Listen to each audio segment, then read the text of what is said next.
We were very sad to learn the other day of the death of Gerald English. At the age of 93. He was a very distinguished tenor whose career covered, well, best part of 6 decades. He was singing until quite late in his life. And he sang a great deal of new music, music that was written specially for him, particularly after he came to Australia in the late 1970s. Before that, he was working with the likes of Benjamin Britten and Igor Stravinsky and Luciano Berio and Hans Werner Henze. Quite a long list of famous names in contemporary music. But he also sang early music, and he was a founder member of Alfred Deller's famous Deller Consort back in 1950. The last time I spoke to Jerry on the music show was in 2001, and I asked him about his beginnings and how he ended up in the Deller Consort. There was a scheme during the war in England in that if you were good at physics and mathematics, you could apply for an armed services scholarship, which would allow you 1 year at university non-stop, in which you did 2 years' work. So you did your inter or whatever. And I went to Oxford and went to University College and did that. During that time, I found I was virtually the only tenor there under 65 years of age, I suppose. So I used to jump on the bike and go and sing evensong for Magdalen and sing it for St Mary's across the road, and etc., etc. So I was quite busy singing there. When I was demobbed, I was determined to get into college. I had to wait because there was such a waiting list. I got in, but before I'd finished, I was already marked out for either Westminster or St Paul's. They both wanted me. Anyway, so I went to St Paul's with Paul's. And there was Alfred already, of course. And he just said, look, I suppose, you know, he must have said something like, I'm trying to form a consort, because he was experimenting with singers.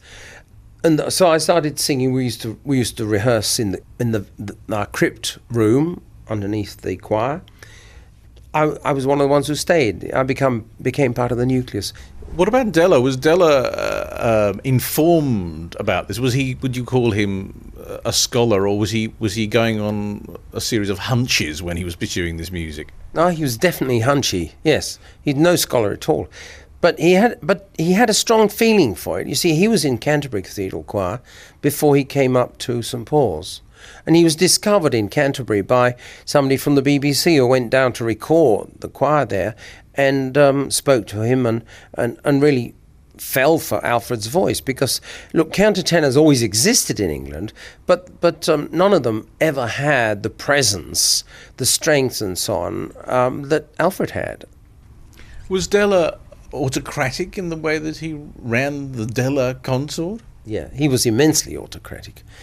Immensely, and stubborn. I mean, you know, we started, for instance, doing the Italian repertoire, doing Monteverdi especially, and a couple of us suggested it might be a good idea if we knew what the words meant and how to pronounce them.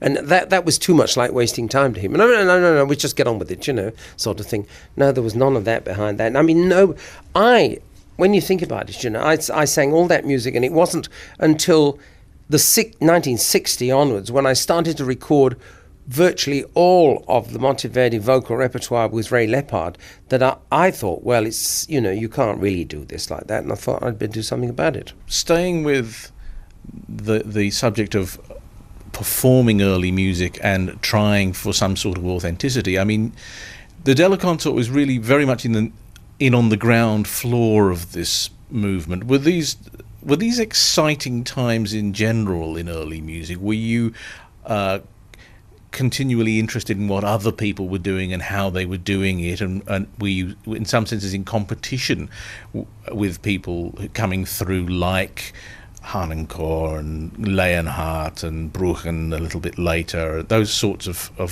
figures? Yes and no. I mean, we worked with all of them. We worked with Harnoncourt very, very early on. We didn't see them as being anything to worry about, because they were doing something which was totally complementary to what we did. As cathedral singers, you know, we knew that you didn't sing with vibrato. the chords had got to be just as clean and pure as Wensinger's with the Consort of Vase, for instance. They'd got to be perfect. They'd got to be tempered so to the keys in which you were singing, playing. And those were our, I don't know whether Alfred ever thought of it like this, but certainly Maurice Bevan, the baritone, and I thought like that. We were both really dead keen on doing things that way. And I think, generally speaking, we managed to make them happen, and that's what drove us. And I absolutely adored doing that music, you know. And I missed it terribly when I left the consort, but I had to leave it. That was the other, I mean, you know, you outgrow certain things.